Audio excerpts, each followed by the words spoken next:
I just cleaned a big shitty mess up yesterday. I thought it was a dog toy.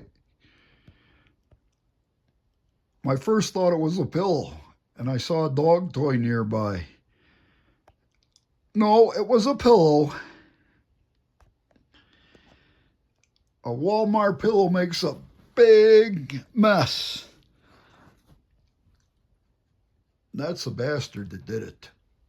Not this. This is the good dog. That one doesn't have separation anxiety to this like this one. Get out of here, you bastards. I got a mess to clean up. And I got to drink an energy drink because I'm very stressed out. My friends know what I drink for energy.